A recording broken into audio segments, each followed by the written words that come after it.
Hi, my name is Kat. I am the program specialist here in North Platte, and we are talking with Christy from Makit Takit today about starting her business and running her business. Hi, Christy. Hello. How are you today? I'm doing great. It's so nice outside. It is beautiful outside. So tell us about your business. Well, I own Makit Takit. It's a DIY craft studio in Lincoln, Nebraska.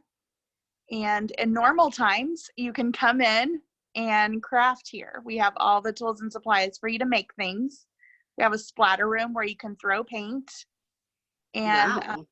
we also have a full service yarn shop. You can maybe see spinning wheels behind me. We've got spinning wheels and looms, and we have a sewing studio. So lots of fun, crafty, creative things that people can do here. Wow. So why did you decide to start this business? Good question.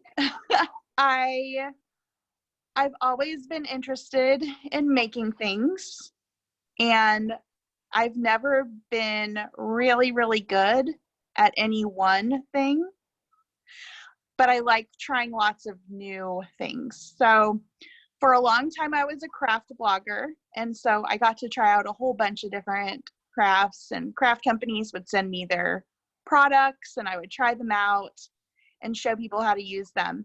And I realized that I liked doing that more than maybe getting really good at one thing and making that thing over and over and over again. So for me, it was just a way for me to keep learning different kinds of arts and crafts and teach those to other people. So when you did your blog, do you still do a blog? I don't. No. Okay. So you had a lot of followers, I assume, and that's how these craft businesses kind of found you. And did they reach out to you? It was a little bit of both. When I was a craft blogger, it was like in the very beginning of blogging. So I started in 2004 and I was blogging until 2011 is when I stopped. And so I did have a pretty good following. I called myself a C-list blogger, maybe a B minus. Like I ran in some of the same circles as the A-list bloggers, the ones that, have book deals and TV shows now. But so like I was in with them a little bit, but yeah, C-list B minus. But I did have enough of a following that businesses were interested in my audience, because when I did have a very loyal audience, and when I would show them things, they would be interested and want to learn more. Well, I think one of the things that shows is that you're really passionate about what you do. And when you have that passion, people notice. So I think that's great. So do you have a mission statement, or even if it's something that's not stated somewhere, do you have like an ideals or an ethics or goals for your business? I have some like words that we stand by. So creativity, reliability, enthusiasm. The next one starts with a D, and I can't remember what it is right now. That's horrible. Dependability? Maybe. That sounds good. And then, so what were I had one more. It begins with an O. I remember the acronym more than I remember the words. It's okay. Optimism. We'll go with that one. Sure. I don't think that's it. That sounds good. So what were the first steps you took when you started your business? Well, I had the idea for this business many, many years ago. and I had a business partner and we were working on it. And so it had kind of just like evolved. My business partner ended up moving, and at that point my children were young and I didn't really have the ability to do it on my own. Once my children got a little older, and so did I, unfortunately, it got to the point where I was like, if I'm going to do this, I really just need to do this, whether it's with a partner or on my own. And so in 2015 was when I was just like, okay, I'm going for this. And the first steps I went through were talking to my family, seeing if they were okay with me, like changing my life and theirs. I went from working from home. I was a knitting and crochet pattern designer, and I could just like stay at home and knit and crochet when I wanted to, which was pretty legit job. I loved it. So I was going from that to, potentially being at the store for all hours.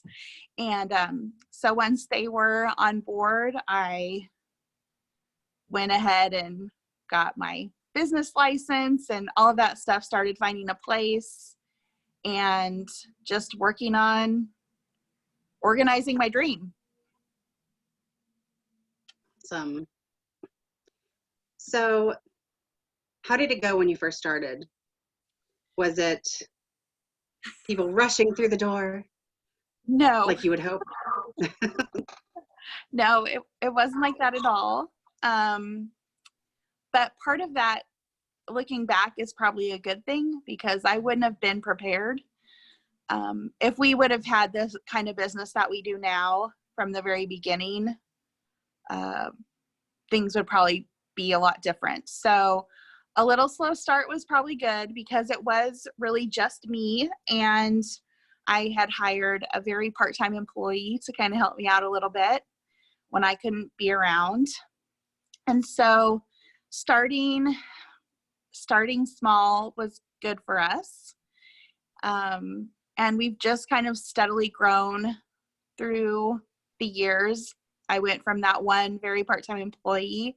Now I have 8 employees who help me carry out all sorts of parts of the business. And so I think building up over time was a good way for me to do that. That's cool. And I think it kind of gives a little bit of reality. I think when anyone starts a business, they hope that they, put that open sign on and people are going to rush through the door. But sometimes it takes time to get your name out there and for people to realize, hey, this is a cool place to go. Oh yeah. I mean, we still have people who walk by and say, I didn't know you were here. And I'm like, yeah. Well, okay. You do now. You do now. Usually I'll just say, you find us when you need us. And we're here for you for all your crafting needs. That's awesome. So what is something that you really like about owning your own business? I like being in charge of things, and I always have.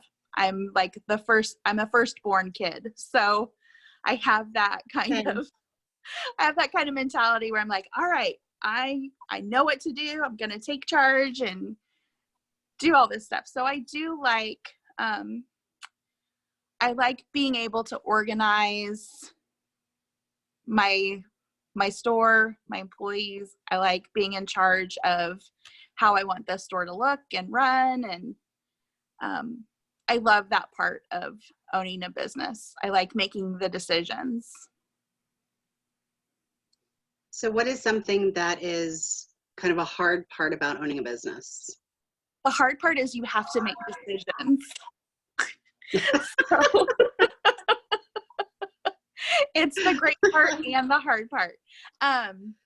No, but I probably the most difficult thing about owning the business is that really, because I own it by myself, everything falls on me. So I'm responsible for people's livelihoods.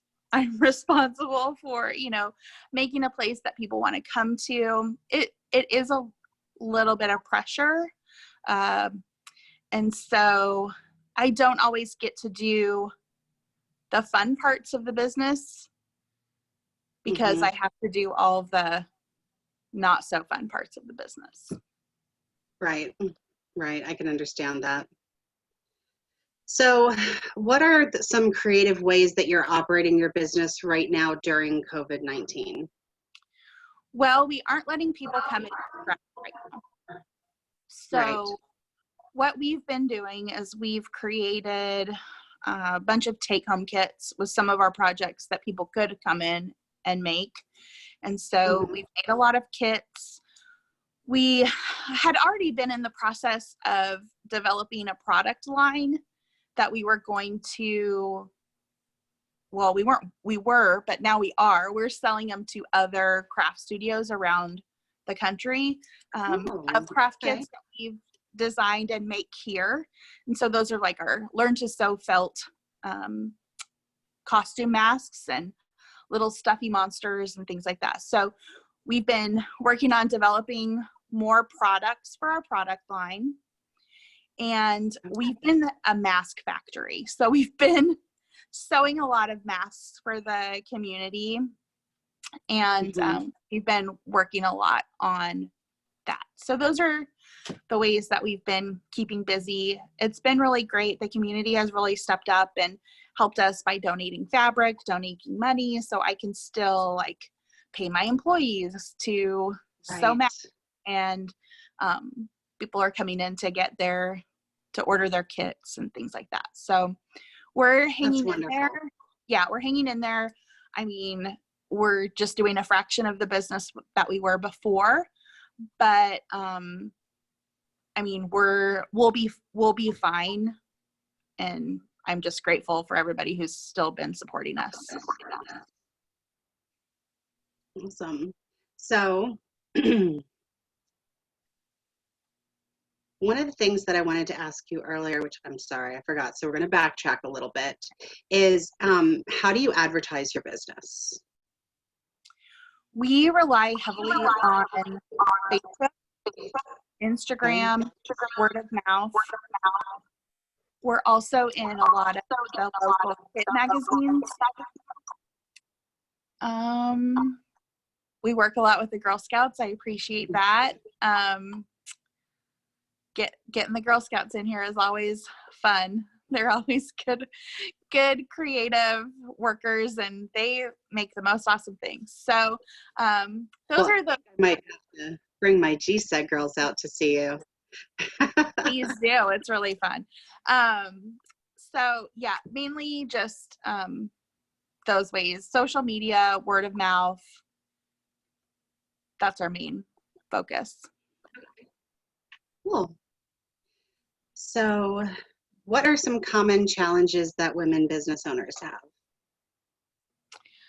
Well, I'm really fortunate to be on a street full of women business owners, and it is pretty amazing. We all stick together. We help each other out when we need it.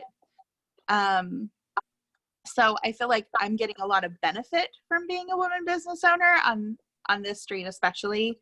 There have been some challenges as far as being taken seriously. Sometimes I've gone to some larger events where I don't know if it's because I'm a woman or if I own like a craft store that some people might not take so seriously as being a legit business, but I would say that those are the biggest struggles of just being not taken seriously, that my business is a hobby or not real. Okay, I understand that. So what is it like to keep books for a business? For example, like, is it harder than keeping your personal accounts? Not if you hire someone, which is what I did.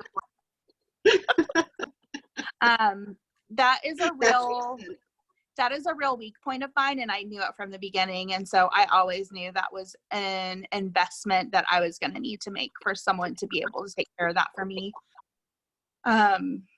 yeah, because that's just one thing I can take off my plate. I didn't know anything about how to pay sales tax or payroll tax or have people on payroll or anything like that. That was a real blind spot for me. So I found someone who could work with me. Yeah. I know Well, there are people who will teach you how to do those things, but yeah, for me, I just found someone right away. well, and I think that's something that a lot of people who start a business don't think about in the beginning, is that there is a financial side to it that is it's very important, because that is your income, it's your profit, it's what runs your business. And if you don't manage it properly, you can go under really quick. Oh yeah. And it's having her help me. She gives me my monthly reports, and I'm good enough now that I can kind of look through and kind of see what the things mean now. But at the beginning, I was just like, I don't know. I'm gonna buy some stuff. People are gonna buy it from me, and it's all gonna be great. But yeah, there is a lot involved in keeping track of all the numbers and making sure that you're paying your taxes and doing all the legal things that you have to do. So she's been a tremendous help. Awesome. I think it also shows people that they can, like, it's okay to say, okay, I'm not good at this portion of things, so I'm going to have to set aside money to have someone else do this for me. They just need to tell me what I need to give them. Right. So yeah, I think that's really important to know. So what is the most rewarding thing you've done as an entrepreneur?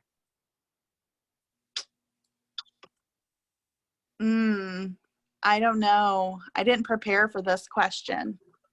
I'm sorry. To be honest, I didn't prepare for any of the questions, so I'm sorry. No, it's okay. I don't know what would be the most rewarding thing. I love being able to give back to the community. I like when we can, like we just were able, with the help of some of our customers, we donated a bunch of craft kits to the People City Mission, and Oh, St. that's Monica's wonderful. here. So kids could have some things to craft with while they're stuck in quarantine. Right. So I like being able to give back to the community in that way. Working with the Girl Scouts and Art Venture has been a really rewarding experience that I wouldn't have been able to if I hadn't been a business owner. So yeah, those kinds of things, being able to give back, that's really quite rewarding. That's awesome. So how have you dealt with people that have been like naysayers, or people who didn't support you with being an entrepreneur? Did you have anyone like that in your life? I did not. That's good. Yeah, I've had really great people supporting me and around me.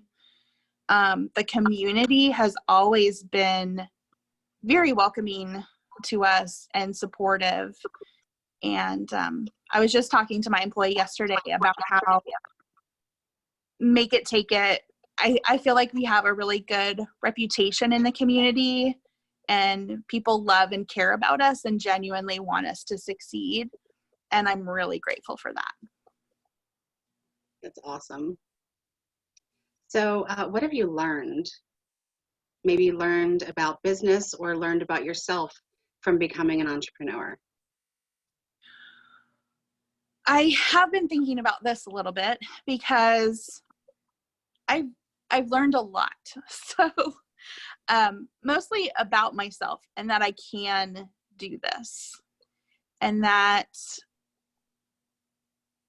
I basically have the little mantra of why not me? you know, this is something I've always wanted to have exist in the world. And so why can't I create it? So why not me? And so just knowing that I could do that, and I have, is pretty cool. It gives me a lot of, I guess, pride. I feel really good about what I've created here. And just, I don't think I knew for sure that I could do it when I started, even though I would say that I knew I could. Right. But now I know that I could do it, and I'm really happy about that. That's awesome. And I mean, that's just, it kind of shows that being an entrepreneur really gives you that self-confidence to believe in yourself, you know? Yeah. So, last question. Okay. What advice would you give Girl Scouts who want to start their own business? Well, you need to not be scared, or a little bit of, a little dose of scared is okay, because it is a scary thing. You're putting your dreams on the line, sometimes all of your money on the line to start a business, a lot of time and energy, and you just have to go for it. You have to be of the mindset, like, you have to be where you can't do anything else. You just know in your heart that there's nothing else that you could possibly do better than this, and you just need to go for it. And so just getting rid of the fear. And another thing is just be open to learning everything you can, even if you think it's not important. So I never would have thought that, you know, a class I took on cross stitching one year like would come back and benefit me so greatly, you know. So all of those little things that you can learn along the way, do that. Great. I do have one more question. Where can people learn more about you? Do you have a website? We do. So our website is makittakit.com, and it's spelled MAKITTAKIT.com. And on our website, we've got all our make it at home crafts. So if anybody wants to get a kit, we ship all over. We have local pickup for people in town. They can see the About Me section if they want to see more about how I started. There's all sorts of ways. The website is the best way, and then we're also on Facebook and Instagram. Awesome. Well, thank you so much, Christy, for being with us today and talking with us about your business. I really appreciate it. And thank you all for watching. And so later today, we are going to have a tour of Buffalo Bill's mansion, and that will come up at 2 o'clock today. Everything that you did learn with Christy today will help you earn the Junior Business Owner Merit Badge and the Debt Entrepreneur Badge, yes. So have a wonderful day. Know that we are always here for you. And if you need anything, we're only a phone call away. And go visit makittakit.com. Have a wonderful day, everyone. Bye. See ya.